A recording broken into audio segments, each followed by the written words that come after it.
You ready? Yeah. Of course.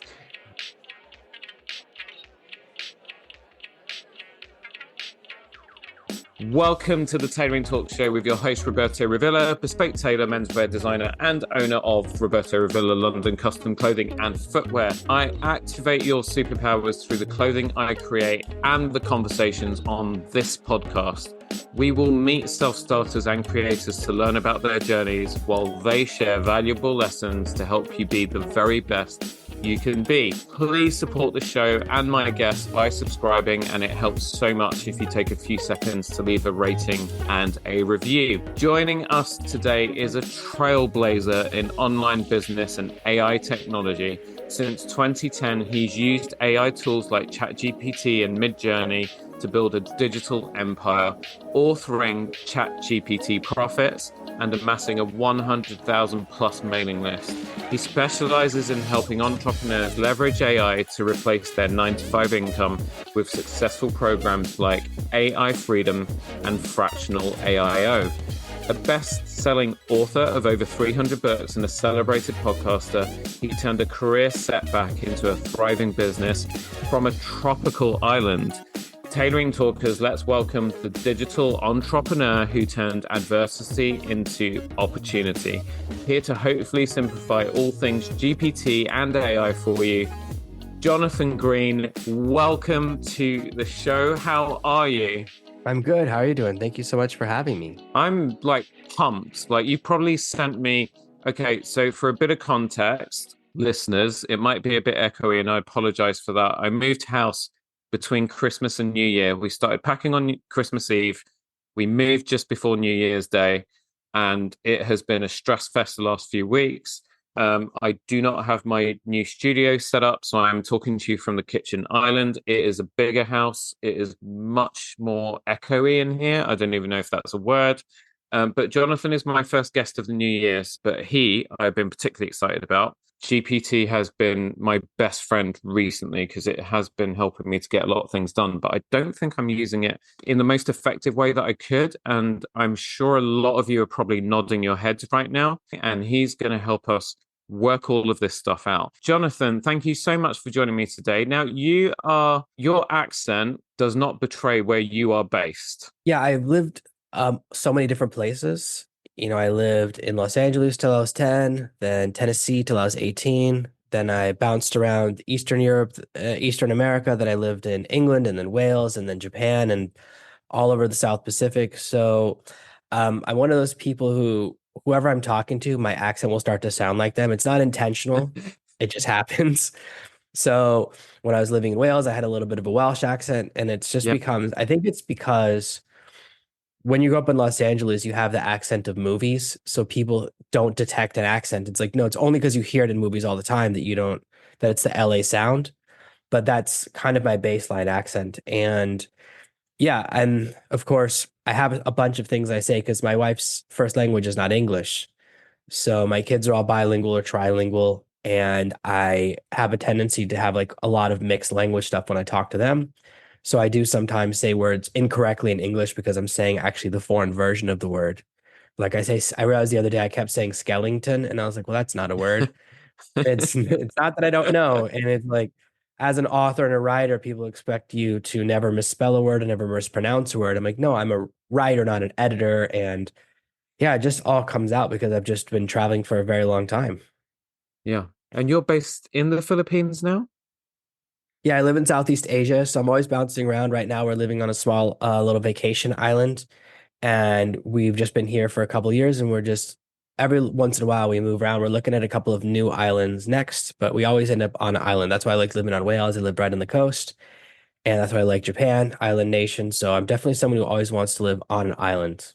For the listeners, give us a little bit of a flavor of kind of how you got to be ensconced in, I don't even know if that's a word, but you know what I mean, kind of really embedded in this whole world of AI, chat GPT, and so on, because I didn't even know when I was writing your introduction and I was reading through your bio and so on, I didn't even know GPT and tools like this existed 14 years ago. And I'm sure again, a lot of our listeners are nodding their heads right now, thinking, "Yeah, neither did we. We thought this was something that only came about in the last couple of years? So I've been using a lot of tools that were heading towards AI. So they were kind of pre-AI tools, pre-predictive tools. So when I started out, a lot of the tools I used were non-intuitive. So it was even when you set up a website, like now you can install WordPress by clicking one button. When I started out, you had to create a SQL database, create a SQL password, connect the two things together, do a manual installations, learn how to log into Linux. So I've always been playing around with programming, very rudimentary levels. Like I was doing programming when I was 6 or 7 years old, like in the programming club in school, but never really, it wasn't really AI stuff until about 3 or 4 years ago. So I was using a lot of tools and building an online business and pushing things that were not yet AI. And 3 or 4 years ago, even the tools were interesting and cute, but never really useful. So I was even doing a lot of interviews about some other competitive softwares like 2 years ago. I was like, listen, do not use this tool for anything more than a rough draft. I was like, nothing this tool outputs should you put your name on because it's good for rough drafts. That's it. It's good for idea generation, but it's not ready for prime time. Only with the advent of ChatGPT 3.5, which came out around the end of 2023, 2022, I think it was November 2022 that it came out, that I finally saw content go, oh, this is something that's actually good enough to put out publicly. So and a lot of what I've been doing is building online business. But really, the heavy AI focus has only come out in the last few years. And then the full-time AI 100% focus has been in just the last a little bit more than a year. Just when it finally crossed that bridge, that Rubicon, where you go, okay, it's finally good enough for a regular person to use it and get usefulness from it. For a while, it was like you have to be a superpower user to get anything out of it that's actually useful. So Yeah. that's really kind of been my journey as an entrepreneur, is that I'm always looking for ways to kind of improve my process, to improve the tools that I'm using, and to just deliver something better for my followers, customers, clients, whatever you want to call them, like the people that I try to deliver for. I've been relying on GPT a fair amount the last couple months to get a lot of things done. And like I said, I'm probably not using it very well, but it has already made such a big difference in my working life and my personal life. I subscribe to it, so I pay the $29 a month or whatever to get GPT-4, which gives me DALL-E as well. That's a whole other conversation, by the way. The best way to describe it to you, Jonathan, I kind of treat it like it's a personal assistant on my desktop. So take today, for example. I was very short of time because, again, with this house move, it has just been chaos. I don't know how you and your family move yourselves around every couple of years. I'm just not coping very well at the moment. So I'd done my homework on you. I'd written your intro. It was so long because you are so talented. There's so much you've achieved. There's so much that you do. And I'm like, oh my God, this is like 2 pages. I can't do this as a podcast intro. So I said to ChatGPT, my guest today on Tailoring Talk, if you use what you've learned from previous conversations about the podcast, is Jonathan Green. I'm going to pump my draft in, and can you shorten that down to an intro that's no more than 20 seconds? And then GPT did its thing, and then I edited it a little bit, and then that's what you heard me say 5 minutes ago. And that is pretty much how I use it. You know, whatever it is that I'm doing, I will turn around to GPT and I'll say, right, this is what I'm doing right now, or I need to do, or I'm about to do. I'm going to give you whatever. Here it is. Can you do this, this, and this? And this is the result that I want. Hey, presto, it produces something. Now, it's not always exactly what I wanted. And so then I kind of have to ask the question again in a different way, or I might have a little mini argument with it. So some of my chat GPT chats you'd probably laugh at, because it'd be like, no, that's not what I asked you for. Listen, go back again to what I said to you in the first place. But now I want you to blah, blah, blah, blah, blah, blah, blah, blah, blah. And then eventually I'll get to what I was getting to. Do you hear that a lot from your own clients that come to you seeking help with all of this stuff? Yeah, I mean, you're pretty advanced user compared to most of the people that I work with, because most people don't even get to the point where they're getting a useful output. The fighting with ChatGPT, that's normal. I do that all the time. You're going to always have that because it's not fixed. So we're used to software tools where if you use a calculator, right? I put in 1 + 1, it will always be the same answer. Yeah. ChatGPT doesn't work that way. It will give you a different answer every time, because it's designed to be a little bit of a thinking machine. So that means you can ask a question and ask a question tomorrow and you get a different answer tomorrow. So sometimes it's going to give you what you don't want. And that's kind of the price we pay for it being a little bit smarter. So what you're experiencing is the most important thing for people to realize, and that is that ChatGPT is a generalist. These AI tools, these text generators, whether using ChatGPT or Claude or whatever name, Grok from Twitter or whatever the one new name they choose for the Google AI, all of these are generalists, which means that they know a little bit about everything. The advantage of that, right, as the saying goes, it's the jack of all trades, but the king of none. So it knows a little bit about everything, and that's because of the way it's trained. So imagine if you're a tailor, you know about fashion. Imagine if I gave you a database of every single fashion design ever created, but I didn't tell you which ones are good and which ones were bad. Statistically, most designs are bad, right? Which means that if I Hmm. told you pick from this randomly, you would, and you picked a random dress, you probably pick one that is bad designed. Whether it's a stitching problem or it's just tacky or it's a design like a 1980s prom dress. And that's the first issue you run into is that, well, because the database is so broad and it doesn't know how to separate good from bad, it doesn't have that ability. So that's why it needs the human interaction. That's why you're running into those problems. So it's very normal. And once we understand, oh, that's how it's trained, but you can then say, hey, I want to work on a new design with you, right? I want to work on designing a new outfit. Here's the only designers I want you to pull from their databases. Here's the 10 designers that I most admire. Now, what you've done is actually eliminate everyone else. You haven't created a database, you've eliminated the bad. And that's how you can get much better responses. Most people think, oh, I have to train it or give it more data. It's like, no, what it needs is less data. So it's the same thing if you look at every website ever made. Most websites are terrible, right? If you look at everyone made a website in the 1990s and the AOL days, and they were all like, you couldn't turn the music off. It had flashing icons and it was like bright colors and it was like so offensive to the eyes. But more of those exist than good websites. So if we don't know how to weight good from bad, we're always going to end up with bad because there's just quantity, right? Most books Yeah. nobody reads. So most poetry, golly, like most poetry is bad. So if you say write me a poem, of course it's going to write a bad one because its database has mostly bad online poems, probably from Tumblr. So once we start eliminating that and going, oh, narrow it down to this data set, then you can get really good. So that's the first thing to think about. The second thing is that we interact with ChatGPT and AI tools in a command response structure. We say, give me this. This is my issue. And that's exactly what you did, which is normal because that's how they taught us to do it. There's a better way. And here's the way. Because when you do that, you have to ask the question in the perfect way, which is hard Yeah. because it always changes the way it responds. Here's I want to write the perfect introduction for my guests today. I've already written an introduction, but it's too long. What information you need from me? And it will say, oh, give me the one you already wrote. And can you give me examples of past introductions you've done that are really good? And what it really needs, and this is how I do all my creation with ChatGPT when I'm creating custom coding for people, is an example of a good output, right? An example of a great introduction you already done, and the raw data. So it would be my biography for this week. When it has that, so it has raw data and it has a great output, then you know, oh, I want it to look like this. You can compare when it makes something, is it close enough to what you want?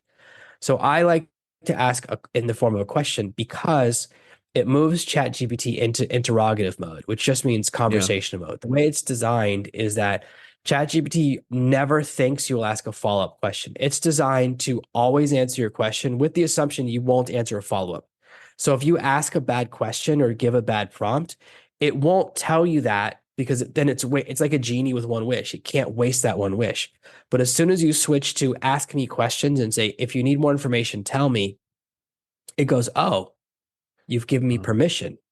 yeah. And then it will tell you, oh, I need this piece of data if you give me more of this.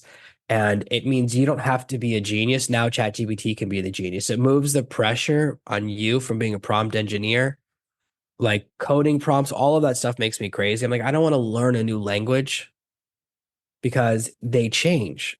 This just happened a few weeks ago. Midjourney just released an alpha version 6, and in their announcement, there's one sentence that a lot of people missed, which is the prompting structure has completely changed. You'll probably have to relearn how to prompt. And I was like, I can't think of anything worse to hear, right? After you spent a year mastering a language, ChatGPT might do that because they're about to release a new version as well. They're testing it might be version 4.5. They might jump to version 5. They're probably a couple weeks away from releasing it. They're secretly testing it on people. So some people already have access that don't know it. So it's very possible that they go, hey, everything you know about prompting for the last year doesn't work anymore. We've changed the structure. So this bypasses that need because you're just saying, here's what I want. Tell me what you need from me. And that makes it a conversation. The name chat is in the name, but we don't chat with it, right? Because we're not used to that. We're not used to the ability to have free form conversations with an AI, not really. So that comes mostly from movies. We watch these movies about people way in the future. And what do? They still shout at the computer, right? The computer's not smart. They never have a conversation with it, right? They're never nice to it. And that's why in movies, the computer always turns against the people. So we've been trained through media to communicate in a way that if we switch from command response, we bypass the biggest danger of computers is garbage in, garbage out, right? If I give you the wrong information, of course you can give me the wrong response. This bypasses that by saying, what information do you need? Because now the computer can tell you. And that means you don't have to be smart anymore. And that's the place I want to be in. I want the AI to do the smartness. I don't want to have to always write the perfect prompt.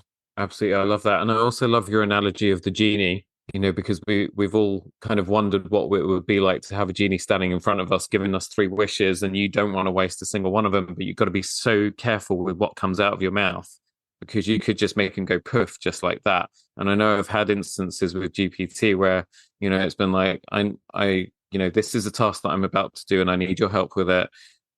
So I'm going to give you a bunch of information, and then I want you to produce X outcome for me. Here's the first bit. And then I hit return by mistake. And then GPT gets on with what it produces the output for you. And then I have to say, I'm so sorry. When I said earlier, I don't actually shout at it, and it's never from a place of frustration. I'm literally trying to have a conversation with this thing. But then I'll say, I'm so sorry. I actually jumped the gun. I needed to give you this. And then it's like, oh, okay, sure. Copy and paste it here for me. And then I'll rewrite it. And then, yeah, yeah. So I love that. It's a paradigm shift, but a very simple, and I can imagine a very effective one. Yeah, it removes that biggest hurdle because normally, and this is how most people teach it, and they're guilty of this. If you go to OpenAI, they have a website now that teaches prompting. Same thing. I read that page and it made me want to cry. I was like, this is so complicated. I don't understand it. I'm a professional prompt engineer and I don't understand their prompt engineering page, which tells you no one understands it. So if we can switch to this mindset, it means that I don't have to think of the perfect way to ask it because that's really a lot of pressure. And that's why a lot of people get turned off. And if you say, oh, I don't have to ask the question the perfect way, because the beauty of AI, it's not that it's an AI, it's that it has a wider variance for incorrect information. So if I put in incorrect data, like if I misspell a word in my other software, sometimes the software can't guess what word it is. So I use a piece of software, and this always makes me crazy. If I misspell friend, if I put FREIND, I just switch two letters around, it goes, I have no idea what word this is. I've transposed two letters, and the software goes, I have no idea. Our spell check cannot figure this out. That's to me is like that has always driven me crazy because I'm like, how could you? It's not a huge mistake to me to swap two letters, right? What a small mistake. I before E. It's a common thing. We all make that mistake as kids, and it's my hands, not my brain. I know the right way to spell it. ChatGPT, you can have more misspellings and you can ask questions in like a wider variance. So as the AI gets better, what it really is at its core level is a tool with a wider acceptance for incorrect information and figuring out what you want. So I was trying to figure out the name of a video game yesterday. Mm-hmm. So I was working with my kids and we just got the school report. We had to go do the teacher one-on-one meetings with all my kids' teachers with three different teachers and find out who's having problems in math, who's having problems in English. And they were like, oh, some of your kids need to do more English work. And I remembered, I bought a game a few years ago that has a bunch of writing in it. The game's name is Scribble Knots. I couldn't remember that. And so I was asking over and over again, oh, it's a PlayStation game that you do this. I think it has the word not, NAU2 in the name, NAUT in the name. And it was not coming up, right? Until I stopped saying PlayStation because it turns out it's a Nintendo game. I was causing the problem. Turns out it's not on both platforms. So it took me a long time to figure out where it was. I had to finally pick up the Nintendo Switch and just scroll through every game we have until I saw it. So I was like, it's got to be in here somewhere. If it's not a PlayStation game, I just had mixed up. So sometimes we're the problem because if I had just said it's a video game and it's for a system and I hadn't narrowed it down, I would have found the answer faster. So that's the problem that I was saying. You're not allowed to look at this database, right? If I just said video game, I would have found it. So Yeah, because we, you narrowed the scope for it. right. So it was only looking at PlayStation games. It wasn't allowed to look in this data set. So I was the cause of the problem. Operator error, 100% my fault. So when we're using an AI tool, we're allowed to have a wider variance for mistakes. And when you switch to interrogative mode, because I should have started off, I'm guilty. I don't always use my master prompt. I teach this all the time and I don't always use it. I should have said, I'm trying to remember the name of a video game, what information you need from me. And I probably would have found it faster. I made my own mistake because I rushed it. So once we do that, it's allowed to say, are you sure it's not a Nintendo game called this? It would have given me the answer. So Yeah. that's really where the magic happens, is that we give it permission to say, I've asked you in the wrong way, or I've given you the wrong data, or you need more information. Because so often, and this is especially true, like if you look at pilots, what do they do when they get in the plane? They always go through the same checklist. Why do they always use the checklist? Don't they remember it every single day? Well, there's a ton of data, and there's an amazing book about it called the Checklist Manifesto that shows a checklist, even if it's 5 to 7 point checklist, will actually cause a massive spike in safety.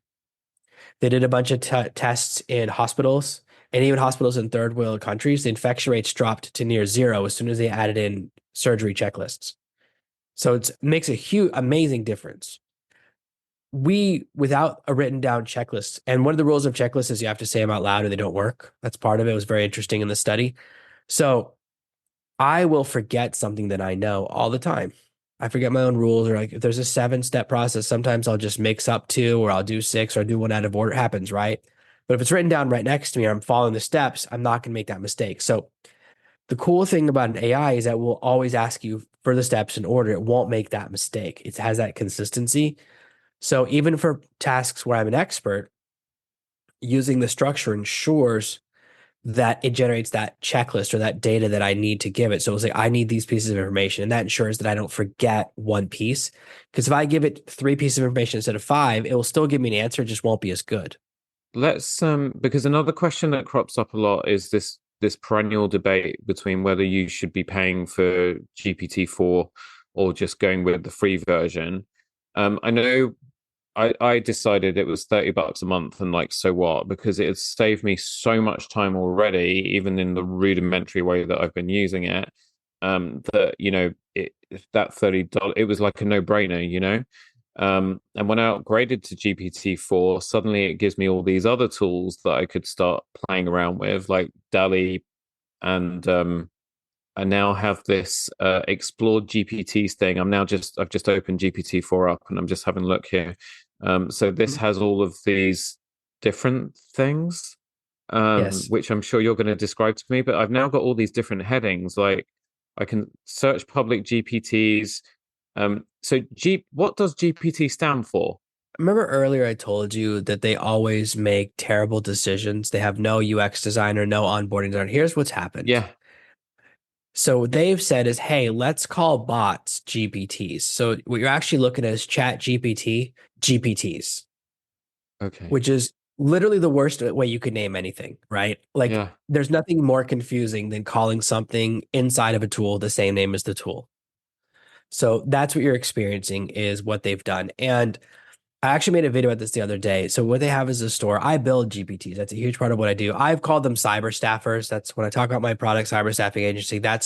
I've been building them for 6 months before they released them publicly, before I knew they were going to make this version of it. And this is the store where I can create a GPT, and at some point in the future, I don't know when in the future, they'll pay me an amount. I don't know an amount based on your usage. I don't know what usage is and what the split will be. So it's not going to attract someone who's going to think, oh, I'm going to be a millionaire making GPTs, because I have no idea what they'll pay me, when they'll pay me, what the scale will be, or what the basis will be. It's the most like ephemeral like target to ever hit, right? It's Emperor's New Clothes. They might pay me someday for something I do now, but I don't know how much or when they'll pay me or how much they'll pay me or what the scale will be. So why would anyone do that? So the problem with their structure is that the worst GPTs are at the top. If you're looking right now, you're probably seeing like one that will help you choose a trail.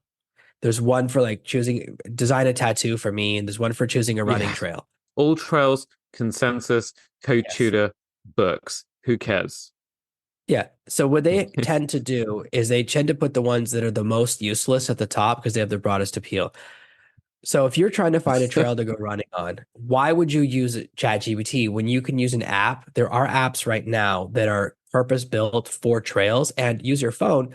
Because if you turn on that GPT and you click the button, the first thing it says, "Oh, where are you? What kind of trail are you looking for?" It's like if I do it on my phone, it already knows the answers. This is a time waster. So it actually slows down the process rather than speeding up. If you click on the tattoos thing, same thing. Oh, what kind of tattoo do you want? There's a huge difference between a face tattoo and a back tattoo and a leg tattoo. And if I want to color tattoo in black and white or color, right? Yeah. Huge difference. And it doesn't ask any of those. It doesn't, right? So you have to go through that whole process. So actually, what they're doing is rising to the top, the most broadest appeal but lowest value GPTs. Now, this is better. They have a plugin store. The plugins are organized alphabetically, which is the worst way you can organize data in the modern world. That's an 1800s way of organizing, or maybe even like a 1400s. They don't use the Dewey Decimal System. There's no category structure. So at least here they have like 8 or 9 categories. So it is a step forward, but it's a very, very tiny step. And only really big brands or people who've been a little bit tricky have their GPT showing on the homepage. But you're only allowed to write like a 1 sentence description of what it does. That's not very helpful for people. And if you click on one of the GPTs, it doesn't take you, if you're looking at apps in the App Store, the Apple App Store, or the Yeah. Google Play Store, you click on the picture of it and then it will show you what it does. There, they don't do that. Hmm. You click on it, it activates it. It's like you're clicking a red button. I'm like, I hope this isn't dangerous. I don't know what it's going to do. Yeah. You're not allowed to find out. So their way of doing things is very weird and very, for a company that's so forward, this is one of the areas where they really falter. So they're doing some great tech stuff. Now, going back to original question of is it worth paying the fee every month? I think absolutely. I think that compared to any other tool that costs $20 a month, it's the easiest decision you can make. I understand not everyone's in that financial position. Yeah. What they do is they push the paid version eventually becomes the free version. So ChatGPT 3.5 used to be the paid version, then it became the free version when the paid version became 4. When 4 switches to 4.5, the free version will come 4.0. So you still get a great tool that can do a lot of things. It's very powerful, but there is definitely a difference because, of course, they want to do that. The pricing structure they've chosen has actually put a massive amount of downward pressure on the SaaS market, and SaaS just means subscription software, where Yeah. all of these tools were charging, AI tools were charging $100 a month, $200 a month, $300 a month. And now they've all had to change their pricing structure because now ChatGPT, which is a better tool, is cheaper. So multiple competitors, Perplexity AI, you know what they charge per month? $20 per month for their paid version. They just released Stable Diffusion, just finally said, Stability AI said, oh, we're going to do a paid version. They were charging $20 a month. Why? Because they have to. OpenAI has done this thing which has really benefited the world, which has pushed the price down. Now, the other thing that's happening is that there are open source AIs that are very good. Open source meaning 100% free, very powerful, and they're putting a downward pressure on what OpenAI can charge. So if OpenAI goes, hey, ChatGPT is $100 a month, suddenly that difficulty of installing an open source AI, which is not that hard. It takes about 10 minutes. It's not hard to have a demo video doing because it finally became easy. You download one thing. You don't have to learn GitHub anymore. You download one thing, you select which AI you want, you click a button, it tells you if your computer can handle it or not. So it's getting less intimidating. That barrier is the only reason people are using ChatGPT. So if they raise their price to a certain number, people will be, you know what? It's kind of like if movie tickets were cheap enough, nobody would steal movies, right? If you go, oh, it's a Hmm. dollar to go to a movie, no one would do it. Yeah. So the more you charge, the more the inconvenience becomes worth it. So they have to stay low price because open source AIs are very competitive. So right now, the free version of ChatGPT 3.5 is less skillful than the open source AI. So open source AI has beaten ChatGPT 3.5 in every category of testing. So they are aware of that, right? So people published a paper last year. These two scientists said that a free AI could never beat a paid company because they wrote this whole paper about it. 2 weeks later, an open source AI came out and proved them wrong. So they had to withdraw the paper. It's most embarrassed. And they should be embarrassed. Like 2 weeks later, you said it would never happen and it happened. That's really fast. It's the fastest I've ever seen someone say this will never happen and then it happened. Yeah. So the open source world is where the most amazing things are happening, but it puts this downward pricing pressure on all the big brands. They cannot charge a certain amount because if you set one, there's a number at which for everyone it's a different number. A number which you go, you know what, I'll learn how to install an open source one. Right? There's a number that for everyone. And at $20, it's not too many people, it's some. I have a couple open source AIs on my computer. I don't use them very often. It's just a convenience thing and a speed thing because it's using your computer resources versus their computer resources. So it's slower. But eventually, as our phones get stronger, right? Like your iPhone or your Android phone is stronger than the computers that they used to put a spaceship on the moon in the 60s, Yeah, right? We've advanced that much. Like, how crazy is that? Supercomputers from 50 years ago are less powerful than what we don't take seriously, like a throwaway phone. So, as those get stronger, eventually within a few years, you'll have an AI that's inside your watch, that's inside your, goggles or inside your sunglasses or inside your cell phone for sure. So, this open source world is very important because it's where the most innovation happens. It's where there's the most freedom. There's some really interesting things happening. But the most important thing is it puts a check on the ability for large brands to charge big numbers. They can't because people go, oh, you know what? At that price, I'll just use the open source one. absolutely. And it sounds like just to touch on your point there about mobile phones and so on. I literally just got an email from Samsung this morning about their Unpacked event, which I think is taking place. It's in about 5 days' time, so I think it's Wednesday next week. And they mentioned in that email, I can't find it right now. I must have deleted it, but they mentioned in there, they mentioned the word AI, and I'm Yeah. guessing that means they're bringing some form of onboard AI, possibly to the next generation of Galaxy phones. Yeah. The speculation is that that's when they're going to unveil their own in-house AI that's native to the app. They have, I think it's called Bixby. I have a Samsung Yeah, phone and I don't use any of those apps because I don't want something listing me 24/7. I don't like, why would I wire myself? It's just like, yeah. I spend enough time on the computer, but there's nobody who uses Bixby, right? It's such a bad name. It's such a terrible name. It sounds like the name for like one of my kids' invisible friend. Right? Hmm. Alexa sounds a lot cooler. And that's part of the game is you have to give it a cool name. Siri is okay. It's better. It's definitely better than Bixby. So, and that's why like Twitter's in trouble because they named their AI Grok, which is a caveman name, right? It just is like, oh, that's Yeah. Grok, Grok. It's not a modern name. So they're all trying, and it's interesting how much of difference that makes. But yeah, that's what's going to be happening. And you're going to be seeing a lot of companies doing these things. Now, the question is, what is it? Is Samsung actually developing the AI? No, 100% no. There are only five AIs that exist. There is OpenAI, there's Perplexity, there's Stability, there's Llama, which is an open source one made by Facebook. There's one made by Google, and I think there's one, and then there's Claude made by Anthropic. That's it. So everyone is actually just going to be, they're just going to, they have a deal with one of those companies and they're using their AI. And they've just made a special Samsung version because why would you build your own AI when you don't need to? So there's only five or six out there in actuality. So even though we hear about thousands of products, they're all built on top of something. I wanted to get into just putting ourselves in some of our listeners' shoes where they are either entrepreneurs or they're running organizations or they're just generally busy and their lives are chaotic.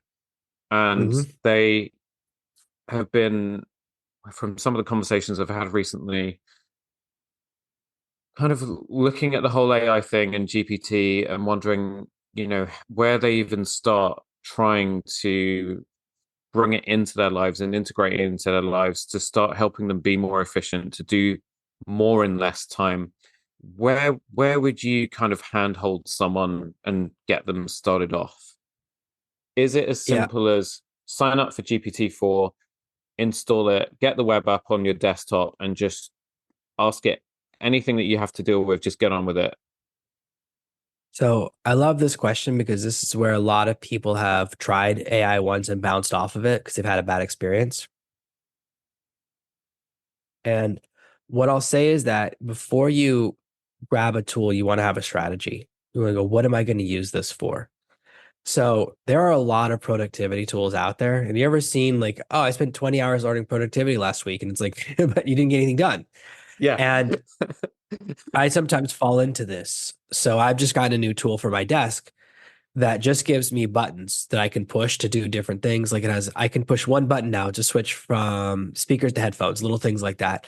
And I could go down a rabbit hole learning all these different ways to make like layers and different folders and have lots of different things there. And it's like, well, I have to balance learning new things I can do with it with actually saving time, right? Because we can go down the rabbit hole of being the most efficient person in the world.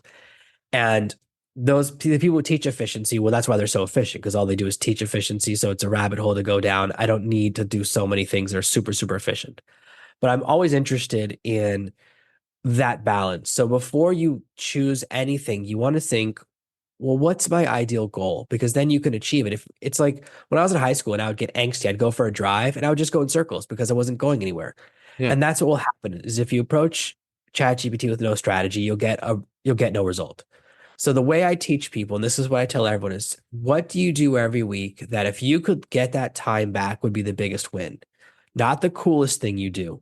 Okay. What's something that you do 2 hours a day or at least 1 hour a day, 5 days a week that requires less than 100% of your attention? So there are tasks where you can have music playing and tasks where you can't, and tasks where you can have the TV on. Choose a task where you have the TV on because that means it's taking 80% of your attention or less. That means that the AI can take it over. That's the task I would say. I want to replace this because it doesn't take 100% of my attention and it takes a lot of time. So if I get that time back, that's a big win. A great example is what you mentioned earlier was preparing show introductions. I'm actually building a GPT with a partner that will do guest research for you that you just enter in. You just say, you upload the guest book, put in a link to the guest social media profiles on their website, and it goes, here's a bunch of questions based on this data so you don't have to read their book. It will allow a podcast host to then you just choose which questions are interesting you from the list. So that's something I've been working on to solve a problem for myself as a guest. Sometimes I go on shows and I go, oh, this person doesn't know anything about me and they don't have any questions. Let me make it easier for both of us. I want to be a better guest. I want them to have a better Yeah. show so we both give a better experience. So I always look for those things. Same thing after I record a podcast episode. The thing that I hate the most is writing the show notes or writing the transcript. So those are things that ChatGPT does very well. I said, here's last week's show notes. Here's this week's transcript. Make show notes for this week, right? Because now it has the template, it has the raw data. So another example is most people, it's email. So there's some studies that say people spend up to 6.5 hours out of an 8 hour day just responding to email. Imagine if you get all of that mindless time back because I only write I doubt I even write 100 email responses in the last year. I probably have written the same response. 90% of the time, it's the same 20 response set, probably. So if I can take every email I've sent as a reply in the last year, download it as a CSV file, which you I can upload that to ChatGPT and say, hey, here's how I respond to emails. And then say, let's respond to today's emails. And it can write a Yeah. response. What you want to do is not replace yourself. That's the biggest mistake you can make. You do not want to replace yourself. You want to move yourself into management, which means that now instead of writing the email, I just have to check its work. Yeah. So you still want to read everything that goes out the door, but it's a lot faster to read an email that's already been written than to write one from scratch. So those are the types of tasks I look for. If you have employees, I always say look for the employee that when you pay them the salary, it's the most annoying. Anyone who's had employees knows what I'm talking about. There's always that one employee who's like, I love to not have to pay them, right? Whichever one that is, whatever they're doing, replace that with an AI tool. And that's a great place Yeah. to start because that'll give you that good feeling.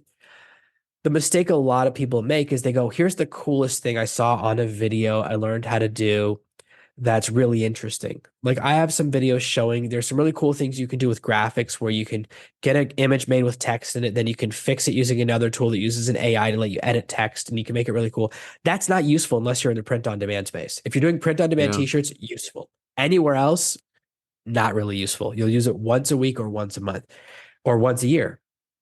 So you don't want to do the coolest thing. You want to do the thing that's the most useful and the most practical. And that's because then you'll have a win and you go, oh, I have 5 extra hours a week. I can now spend that time learning AI, right? Yeah. I want you to win first. And that's why we want to be very strategic. So for every single person listening or watching the video, it's probably a different thing. And that's okay because those different things are where the magic really happens. It's that unique thing that you need that other people don't. And the power of ChatGPT is also kind of its downfall is that it's so powerful it can do anything, but it's also like, but it can do anything. How do I know what to do? When you go to a restaurant, there's a really long menu. The longer the menu, the longer it takes people to order, the longer it takes to do turnovers. So it actually hurts a lot of restaurants. That's when you see those shows where they bring in the ex-chef goes, first thing you do, shorten that menu Yeah, because it's Gordon Ramsay. actually, yeah. Why does he shout them? Because you have to have more ingredients. It takes longer to cook. That's not even the reason. The real reason is that it causes people to take longer to decide what to order. And it means instead of serving 3 groups of people per table, you only get 2. That's a 30% reduction in revenue because you've given people too many choices. And when with website stuff, I always learn you only give people one choice. It's either buy or don't buy, do this or don't do that. You give them a binary yes, no decision. As soon as you add in multiple factors, they go, I don't want to make the wrong decision. They make no decision. They forget about you. So when you're deciding what to do and kind of approaching it, be strategic. I always think, what do I want to accomplish before I start a task? I'm not a very super organized or super productive person. Okay, that's not my skill set or super. I don't want it to seem that way. I just approach it with a very simple, like, what can I do to get the most time back? Right? What can I do to get minimum effort, maximum result? Right? Yeah. That's the lazy man's mantra, right? What can I do that's the least amount of work that gives me the biggest reward? And that's how I approach AI. I go, what can I do that takes me the least amount of time that impresses people the most, that looks the coolest, that's the flashiest thing? And very often in a lot of industries, that's the thing that's not the most useful. It's just the most impressive. There's a huge difference. Like there are certain things that look really cool. Like I was watching this thing about a dress someone wore that looked like it was made out of paper mache to like the Oscars or something. And she was like, oh, it took like 6 hours to put it on me. And if it rains or if someone sneezes near me or if I get scared and my heart rate goes too fast, the dress will, I guess, explode because it's made out of paper.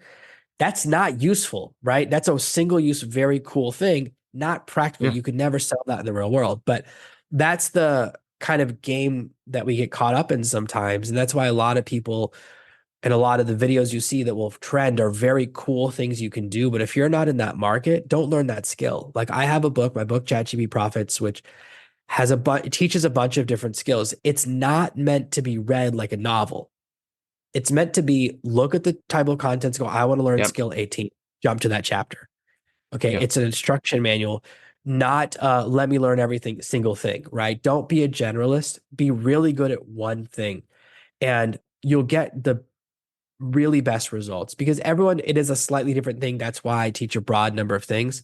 But for each different person, the thing where there's that biggest win, some people it's answering emails, some people it's summarizing, some people, I guess it's finding the perfect hiking trail because they built that app. I don't know, but what's useful for you, what takes you the most time. For a lot of people, it's writing sales letters or sales emails or marketing emails. And that makes sense because for a lot of people, the problem is it's either technical skill or it's outside their comfort zone to try and be salesy, feels Yeah. uncomfortable, having the AI do that. Now, the other danger is that when you try and have it do something you don't know how to do, you're in a very dangerous area because you don't know if it's made a mistake, right? Yeah. Exactly. I There's a lot of different types of stitches. I know that, but I don't know how to tell them apart. So there's a type of stitch that like is really strong and a type of stitch that you put in the washing machine once will break. So I Hmm. could pay someone to make me a shirt, but I don't know what's going to happen when it goes in the washing machine. Whereas you have an expertise and you would know. So that means your specialized knowledge plus the AI's general knowledge means you can create something very special in your space. I could have it make a t-shirt, but I don't know what's going to happen when I print it out or when I run the washing machine. So that's why the idea that AI will replace experts is not true. It just Yeah. raises the floor. So maybe it makes me a level 2 tailor, but it makes you a level 20, right? So it enhances you a lot more than me. It just means that the bottom of the market or the floor has just raised for everyone, which is a good thing. So trying to do tasks like, oh, I don't know how to do that. Because if you hire an employee and you don't know how to measure their work, well, what's going to happen, right? It's not going to last very long because either they're going to fake their work or you don't know, or you're going to get a bad result. So the mistake people are making, and if you're on social media, you know what I'm talking about. People post content clearly written by AI or images clearly designed by the Dolly default. And every image by Dolly, which is the ChatGPT image generator, looks shiny. It has a shiny look. Now there's another image generator that has a Pixar look. So this isn't quite all the way to Pixar, but this is a shiny, cartoony look. Now you can get out of it. You can prompt your way out of it by writing a more complicated prompt, but most people just default. If you just say tree, it's going to be a shiny tree. If you say kid, shiny kid. So that is putting out content and not looking at it. And that means that actually everyone can tell, everyone knows it's AI content because we're seeing so much in our feeds. And that's where we're putting our content without looking at it. So I use AI a lot in my social media content, but I still read everything. I Yeah. still sometimes I'll spend an hour making the image look exactly the way I want, like really crafting it and being involved. That really matters now because people are looking for that humanity. So stick to things that you already know how to do. Move yourself into management, save time, as opposed to saying, "Oh, I'll have it do things I don't know how to do," because that's where you're in risky territory. Because you won't know if it's done something wrong or if it's gotten a step out of order. And that can apply to every area, right? Where it's like, oh, a sales letter, putting the words in the right order is more important than the fanciness of the words. It's actually order is 90% of a sales letter and fancy Yeah. words is 5 to 10% of it. So if you have the wrong order, it doesn't even matter if you've got really good fancy words. And you wouldn't know that unless you know what the right order is, you know the formula to follow. So that's why you can move into areas over time where you're not an expert, but don't start there. Start where you get a big win early. There was something that was so important with what you were saying there that even you, who in my eyes is like the Yoda of all this stuff, you still check things to retain that authenticity, and that is what is so important. I mean, you do see there are accounts that I follow on social media and so on, and for me, they're losing credibility because, as you can say, like the images that are generated, they have that kind of AI look to them. The content, the actual text that they're the blog posts or whatever that they're writing have so obviously done in GPT or some other AI tool. And there's no checking going on. They're just basically using these tools to produce massive amount of content in a short space of time to get it out there for SEO purposes or whatever it is. But in the long term, those brands, companies, etc., are probably going to start doing themselves some damage because all of their credibility, authenticity is just completely going out of the window. People have bought into the panacea. Oh, AI is perfect. It can do everything. And so they're putting out this content, not realizing the way warfare works. Warfare works like this. Someone develops a better arrow, someone else develops better armor. Then someone develops a crossbow, then someone develops better armor, right? Then Yeah. someone makes a catapult, they make taller walls. Then someone makes a trebuchet, they make thicker walls. So if you think that you can write an AI blog post that can trick Google's AI, you're insane. Like the budget they have for AI detection. And I know, okay, I was one of the first people putting out content. I know how to pass every AI detector. Okay, I've created that. It's one of the first prompts I wrote about over a year ago. Absolutely. You still got to read it, okay? Because as a human, you'll go, well, this is weird. And I'll give you a few examples because I don't reveal all of these, but there's certain things I can tell if someone's AI post because first of all, it always starts with every single AI social media post, especially starts with, it's not this, but actually that. AIs love to use that structure. So it will always be, I know that you think it's all about mountains, but it's actually about rivers. So every time you see that structure in the first sentence, that's an AI. The second thing is, you and me have been talking for almost 2 hours. I have yet to say the word pondering. And yet I see that word on social media so much. Nobody ponders. Nobody says pondering. It's No. not a word we use in real life. And another one, I'll give you one more, which is landscape. In the looking at the future digital landscape, looking at the world's landscape, looking at the landscape of cell phones, looking at the landscape. Nobody talks like that. That's So true these are because we'll often think landscape, but we'll never actually say it. And I can't so remember there's ever using the word ponder. no. And that's the thing. I think maybe we think, oh, British people say ponder, but no, it's I not think this is the anyone. first time in nearly 150 episodes of Tailoring Talk that the word ponder's been used. And yet, if I look on my LinkedIn feed, I'll see it in 9 out of 10 posts. Okay. And it's like it's such a giveaway that and there are more like as because ChatGPT has an accent, it has a way of talking. So Yes. eventually it reveals itself. So the problem is that the bad content is just making people think, oh, it's a bad tool. And it's like, no, people are using it wrong. If you see 10 people using a hammer backwards, right? They're using the claw part instead of the hammer, you're gonna go, oh, I guess hammers don't work, right? Because you go, everyone Yeah. keeps getting hurt. Yeah. Yeah. And that's the distraction. So unfortunately, a lot of people have shifted. And people have gotten caught. Sports Illustrated got caught a few weeks ago. They're not only were they using AI content, they made up a bunch of fake reporters with fake bios written by AI, and they were written, you could tell because they were saying weird things. And you think that helped their brand? They got caught and then they tried to take it all down, but too late. It's out there. So Yeah. really, it's the really big companies. New York Times is like suing OpenAI now. They're saying, "Oh, you used a bunch of our data." It's like, I guarantee you that New York Times has published articles in the last year 100% written by AI with a fake byline on it. Okay. So the idea that they would want to go to court because and they will get caught because ChatGPT will be able to figure out which things it wrote. Oh my gosh, like what are you guys doing? Don't draw attention. I'm sure that because it's useful for the solopreneur, the smaller brand. It makes sense for us to use a tool to accelerate us. But for companies that are doing hundreds of millions of dollars or billions of dollars, they're like, oh, well, at scale, we can save so much money by doing this. And it's like, well, that's not good.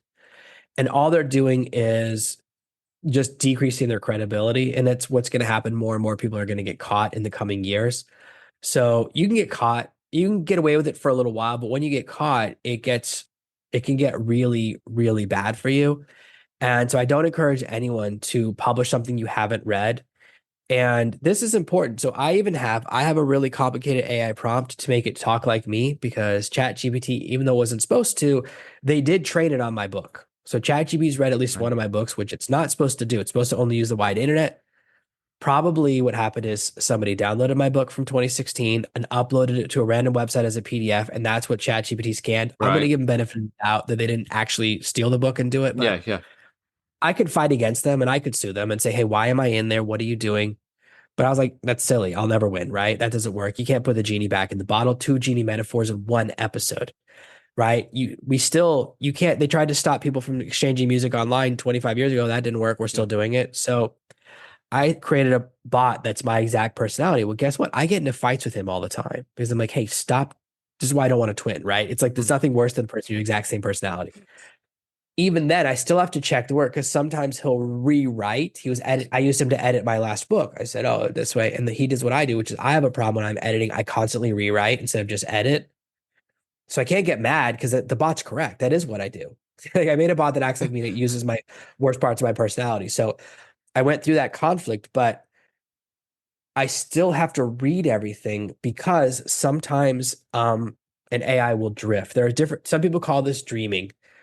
AI, if you just ask ChatGPT questions and you ask it 25 questions and don't read the answer, by answer 25, it will be insane.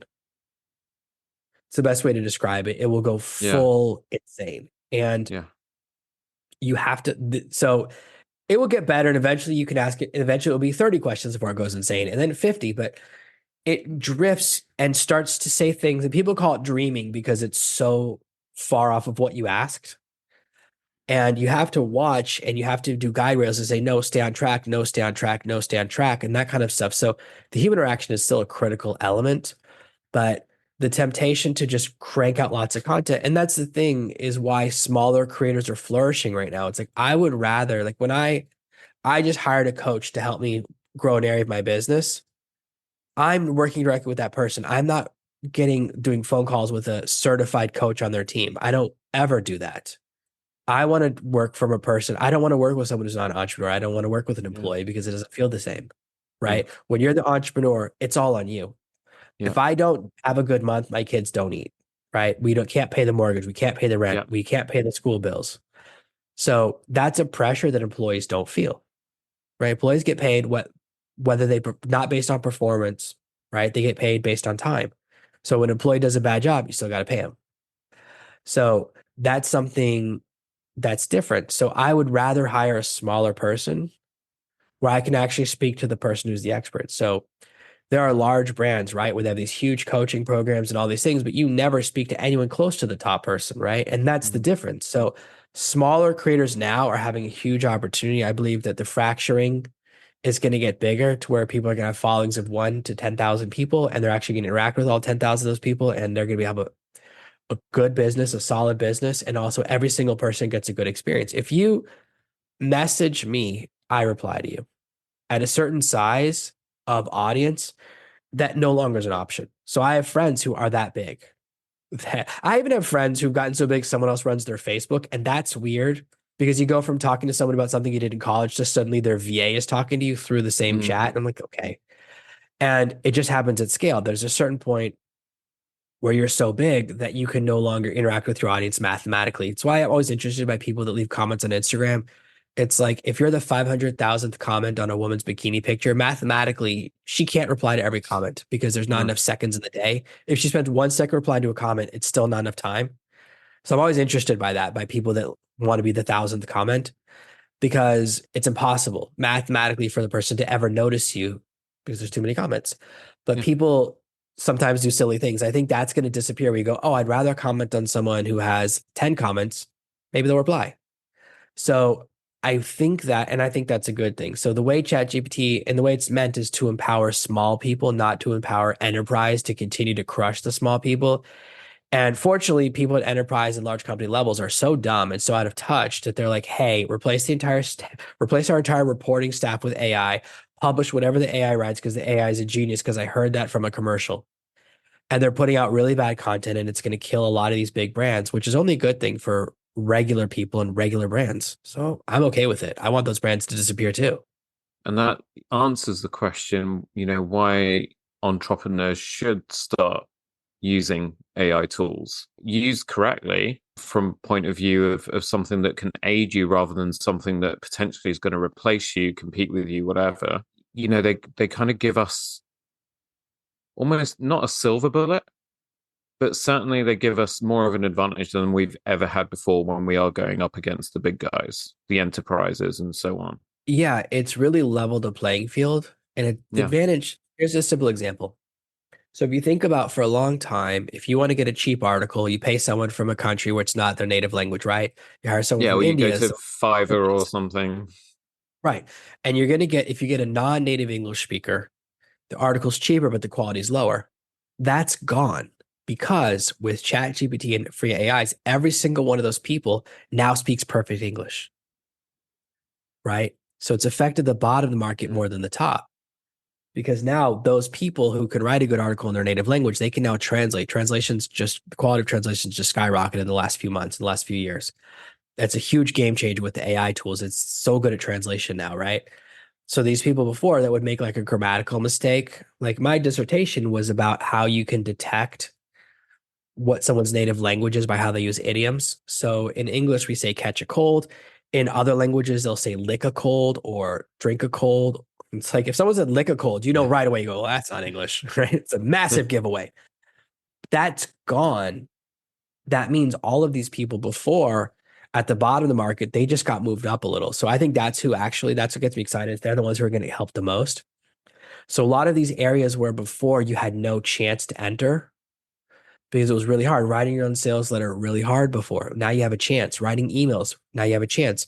When I started out to make a single page that gave away a free gift and asked for an email address would take me at least a whole day, at least 8 to 12 hours of work, and it would look rough. Mm. Now I can build that in under 5 minutes and I can write all the text on the page using AI in another 5 minutes. So it's really a lot of the things that we couldn't afford before have now become affordable. So there's all these opportunities to test new ideas, to push in new directions. So it's a very exciting place because you have an advantage as a smaller entrepreneur, as an individual, is agility. If you've ever dealt with the government or a hospital or a university, some of them, their buying cycle is 3 years. Can you imagine if you decided right now you're going to buy a new computer and then it arrives in 3 years? Well, it's not new anymore. Mm. You want a computer right now that was built in 2019? Of course not. So their inability to make decisions, their lack of agility is why they're always very far behind, right? No one ever goes into a government office and goes, wow, this is a well-run, tight operation. Like this is a smooth, everything in here is run so smooth and so well. And look at how advanced their computers are, right? You're always like, that's the one place you'll still see those printers where they have the holes on the side of the paper, right? You don't see those outside of those offices except in the 1980s. Like when I was a Yeah. kid, that's what my dad had, right? Because it had to spin the wheel. So it shows you how far behind these places are. And it's just because they make slow decisions. So large companies are very, very bad at making decisions because they're very slow. So someone has an idea, then they tell their boss tells their boss, their boss tells their boss until you get to a decision maker. And depending upon how the business is run, it might be a vice president, might require a higher executive, might be the CTO has to make a decision, or maybe only the CEO can make a final decision. So that's why it takes 3 years. And I get it. If you're buying like a $5 million X-ray type machine, I get why it takes a longer decision making process. Three years does still sound insane to me, but that's what's happening there. So as an individual, you can learn AI, master AI in the amount of time. A lot of companies have decided they're going to use AI. 47% of companies, their board of directors has told the CEO they need to implement AI within the next 12 months. All of those CEOs go, well, I don't know what that means. Because that's a very vague instruction. What do you mean by AI? What do you want me to do? Be more specific. Like just AI it, right? It's like Yeah. just NFT it. It just sounds like a bunch of letters. You don't know what it means. So they don't know what to do. They don't know how to be agile. It's why there's a lot of companies jumping in and putting out fake AI products or pseudo AI products or overpriced AI products because they want to service all these companies that don't know what they're buying because it's just like a feeding frenzy. So the opportunity we have as individuals is that we can test a tool in one day. You can become a power user of ChatGPT in 8 hours. You can become a very good user in one. If you just use my master prompt, you pretty much are a good user in 10 minutes. You're a 1% user within 10 minutes. Yeah. So large companies don't think that way. And this means that actually the advantage is in your court because you also know I can still do quality control. I still know how to check the work. So I can still do a lot. Like my focus in the last year has not been on increasing my spend. I've lowered my company's overhead by 90% by switching to AI and automation tools and really finding efficiencies that I wasn't using before. I'm down from 18 employees down to two for the exact same thing. So all of these things I needed a ton of staff to handle, now AI tools and automation and a little bit of strategy can handle, and it saves me so much time and money. So, and they've done a big study. People use AI actually are 40% more efficient and 18% bump in quality if you use the tools correctly. So now in 3 days, you can get 5 days of work done. So if you don't want to increase your output, you can just have 2 days off a week. Yeah. Like that's a great reason to learn AI. And speaking of your secret chat GPT prompts, which does make people a 1% or can make people a 1% user in 5 minutes, that's because I've just done it. So I think my chat GPT prompt is winging my way to my inbox right now. But the audience needs to go to servenomaster.com/master. And servenomaster.com, by the way, is Jonathan's website. Yeah. So I didn't realize I put master in there twice. Yeah, I call it the master prompt because it's one prompt to rule them all. Like I was giving it a clever name. Yeah. So if you Google serve no master, every search result is me for the first 100. I haven't gone past that. I just checked the first 10 pages of search results. So every single result is me. And if you can't find it, it's all over my website, but it's really designed to show you a couple of examples of that prompt and you just have the formula there. I I built that because I see all of these PDFs going around that have like really complicated 6-part structures and they look like math formulas and you have to solve the Yeah. equation and I hate that so much because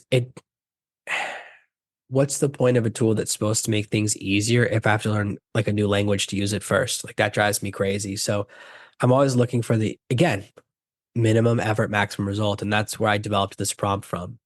And over time, maybe I'll find an even better version of it. Like I was working on a project for someone the other day. I was like, I'm sorry, I can't figure out a way to do this in less than 2 prompts. And he was like, 2 prompts, that's amazing. I was like, I know, but I want to do it in one. Like I want it to be click one button and it does everything. Like I'm always looking for that. That's what I'm chasing. So Yeah. that's really my approach is that it doesn't have to be hard. It doesn't have to be scary. We just have to bypass that feeling that we need to get through a gatekeeper or a wizard to teach us everything. And it can be a really amazing experience and it can be a really useful tool. Yeah. No, absolutely. I believe it. Jonathan, thank you so, so much. I'm definitely going to be listening to you on repeat for at least a week or two. You pack so, so much in there. And I'd really encourage everybody listening to do what I've literally just done. And I have received my PDF. Go to servenomaster.com/master, just fill in your email address. And within seconds, you will have, I guess we'll call it Jonathan's cheat sheet. And that will set you on the path to really mastering GPT and beyond. Jonathan, have you had fun today? You've been doing all the Yeah. work. Well, I love the sound of my own voice. Otherwise, I wouldn't be here. So no, I had a good time. Like, why else would I be a guest on shows if I don't want to hear it? No, you ask a Exactly. question. I love talking about this stuff. I think it's really important. I have this fear that people will think that AI is a fad, and then in a couple of years, their boss will say, "Hey, everyone who doesn't know how to use AI, you're fired." I already know Yeah. companies have already done it. I already know a company that a friend of mine runs. He's already done that, where he said, "Hey, come in on Monday with a plan to use AI to enhance what you do for this company, or don't come in on Monday." That's Yeah. a really scary thing to say. So imagine someone thinks it's a fad, and and their job, and every job says, "Oh, you need 3 to 5 years of AI experience." Well, how are you going to get that 3 to 5 years back? So that's why I'm truly trying to bang the drum now and say, learn it now while it's in the optional phase before it becomes the mandatory phase. Because you would never hire an accountant who goes, "Oh, I don't use calculators, or I don't use spreadsheets, or I don't use a ruler," right? Like, what do you mean? I measure by eyes. Like, we don't accept that anymore. And same way you go, "Oh, I don't know how to use email. Sorry, I just don't know how to use, or I don't know how to turn a computer on." Like, we have an expectation where it used to say in the 1990s, if you applied for a job, it would say like, "Oh, the ability to use email is a plus." Oh, Yeah. if you know how to send an email, Yeah. that's an amazing bonus. Now Yeah. it's like, you know how to send an email. Microsoft What are you? knowledge, not some basic knowledge of Microsoft Word and Excel would be preferred, but not necessary.